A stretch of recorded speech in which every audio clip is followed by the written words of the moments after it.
I've had some time to digest this. Pero I've come to the conclusion na now when you talk about experience versus certificate, it's a non-answer to a non-question. Kasi when you talk about teaching is very subjective. Teaching and coaching is very subjective because it is a skill.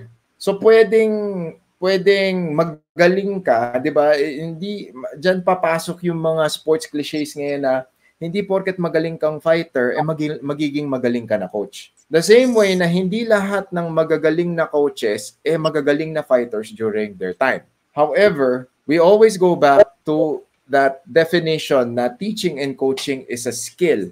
Paano ka makakaturo or paano ka makakapag-coach ng tao kung hindi mo naiintindihan yung tinuturo mo and at the same time, hindi mo na ita-translate into words or hindi mo nasasabi ng maayos sa estudyante or si kliyente mo para mag-translate sa movement nila.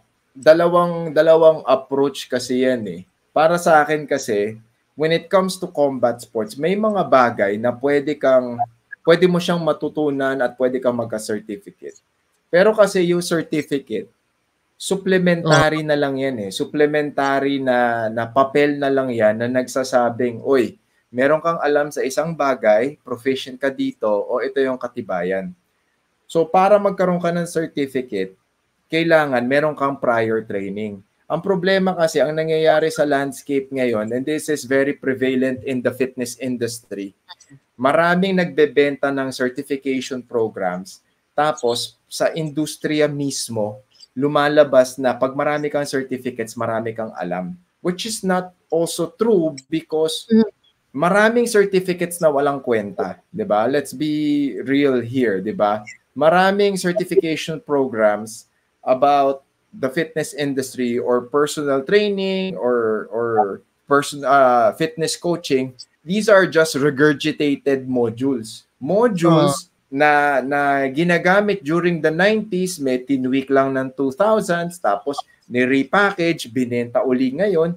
So ngayon, binibenta nila yung certification programs na to the point na yung nagiging selling point na yung certification, hindi na yung lesson.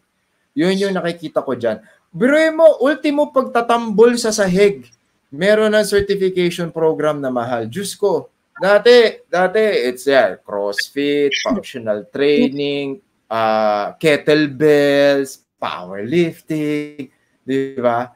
But when you look at their programs and their teachings, these are all regurgitated modules from the past na meron lang dinagdag na minor details and blah, blah, blah, blah. Tapos they're gonna use scientific muscular terms that would reflect. Sasabihin lang nila, this is human bodies, blah, blah, blah, the physiology and the musculature structure, blah, blah, blah.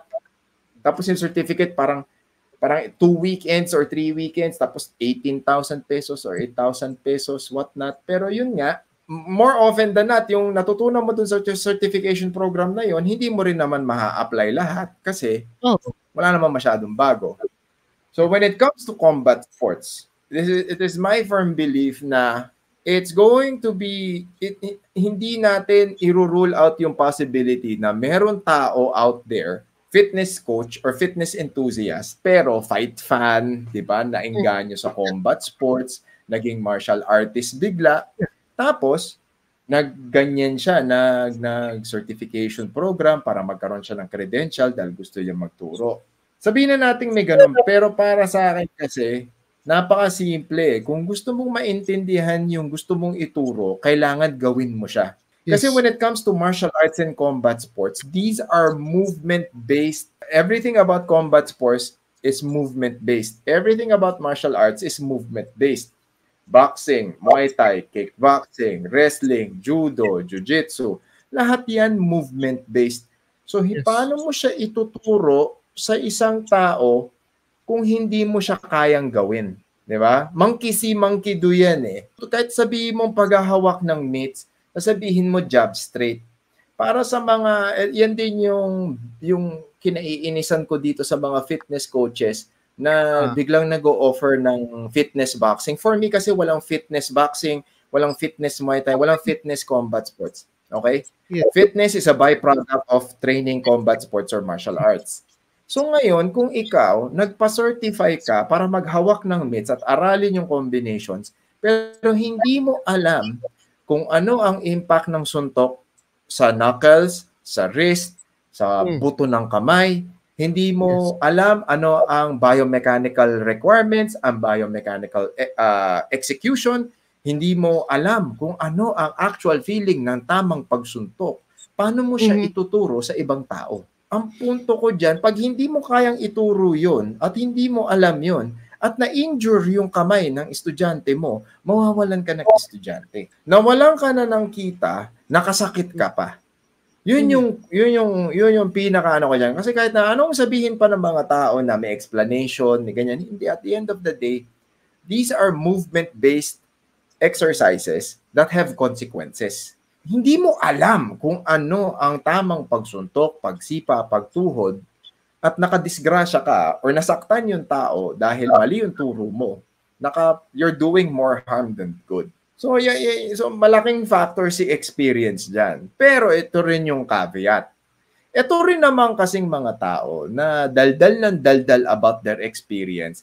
Una sa lahat, hindi kayo marunong magsalita. The main problem I'm seeing with former fighters who want to teach or want to coach kasi gusto nilang, ayaw nila magbago ng career, ayaw nila magbago ng industriya, gusto nilang pagkakitaan yung experience nila. Ang problemang nakikita ko na hanggang ngayon, yung mga dating fighter o yung mga taong merong experience hindi marunong magsalita. Tandaan po natin, ang coaching, communication skill yan. Ang communication skill kailangan inaaral at pinapractice. Makikita mo yan, may experience ka nga, pero hindi ka naman marunong magsalita. 'Di ba? Pag sinabi mo, coach, bakit ako magja-jab? Sasabihin mo lang, ay hindi, kailangan mo mag-jab para tamaan mo yung kalaban mo. 'Di ba? Yun yung yung pangayong base level. Yung iba ang sasabihin lang, basta. Hindi, basta kailangan yan. Pag gusto mo mag-boxing, kailangan matutunan mo mag-jab. Yung mga taong nagiging kliyente or nagiging estudyante natin, kadalasan sa mga yan, mga zero ang alam, walang alam. Diba? So ngayon, nasa sa atin, responsibilidad nating mga coaches na i-explain sa kanila bakit siya gumagana at paano siya gawin. Diba? So hindi pwedeng, hindi, pag susuntok ka, gawin mo lang to. Gawin mo lang to. Hindi. Malaking factor dyan na sasabihin mo, kailangan yung posisyon ng katawan mo ganito. Kailangan yung posisyon ng paa mo ganito. Kailangan gawin natin ganito yung posisyon at alignment ng katawan mo, nakataas ang mga kamay mo para pag yung kalaban mo, alam mo yun, yung mga explanation na ganun, tapos sasabihin natin ngayon, yung tamang pagsuntok galing sa paa, papunta sa hips, tapos yung kamay parang latigo. Kasi pag nakita mo yung mga magagaling na boksingero, mabilis sumuntok, di ba? Ganon. Hindi yung, hindi, basta ganito. Ayan. Hindi, kasi ganyan. Tapos ihip mo lang, ihip. Ano yan that's the huge difference between people who just talk and the difference between people who can just talk and people who are educators. Nai-improve lahat yan. Skill yan Naaaral yan, nai-improve yan. Ang problema kasi, yung mga tao, akala nila, okay na yung experience. Akala nila, na porket may experience sila, kaya na nilang ituro. Hindi nila alam kung paano i-communicate ng maayos. Hindi nila alam paano i-articulate. Yun yung nakikita kong gap na fini-fill ng mga fitness coaches. Kasi yung mga fitness coaches ngayon, mas marunong silang magsalita. Mas marunong silang mag-communicate kasi trabaho nila yan everyday.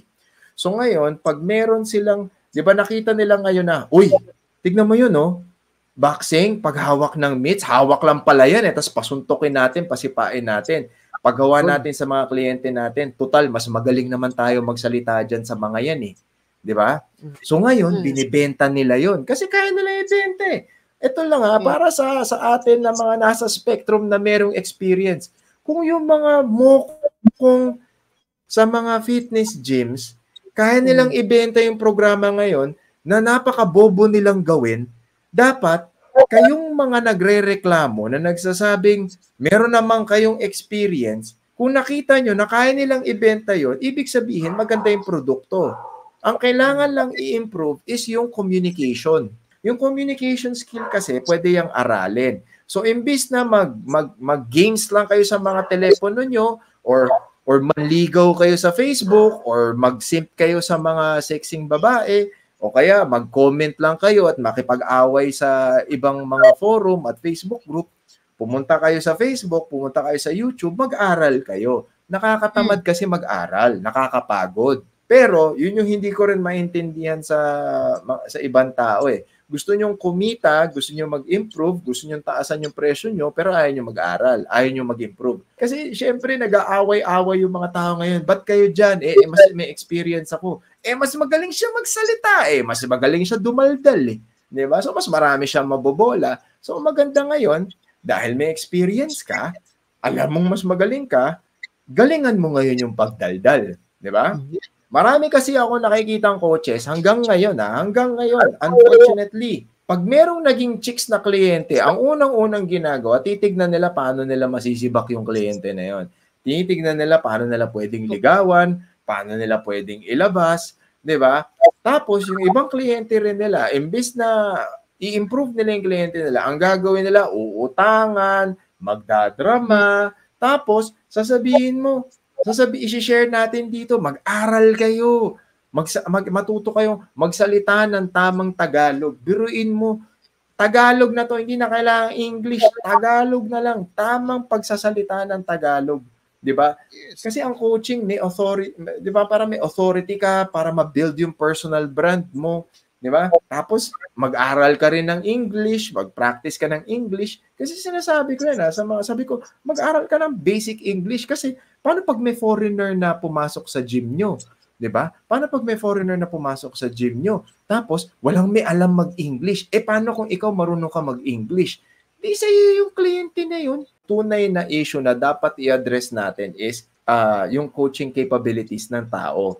Kung may experience ka pero hindi ka naman marunong mag-communicate, ka marunong magsalita ng maayos, hindi na nga kailangan magaling kailangan marunong ka magsalita ng maayos, sayang yung experience mo. Versus, itong kabila na kinaiinisan mo or sa tingin mo mas magaling ka, pero nag-aral siya, natuto siya magsalita na maayos, nakaka-explain siya na maayos, pero nakikita mo nag-certificate lang or nag-YouTube lang, mababad trip ka lang, di ba? Imbis na mainis tayo doon, kahit nasabihin na natin na valid na nakakainis, tignan natin kung ano yung ginagawa nilang tama. Imbis na siraan mo, tignan mo, ano ba yung ginagawa niyan tama? Kasi ako personally, nakakainis yung mga nakikita kong fitness coaches na naghahawak ng mitts.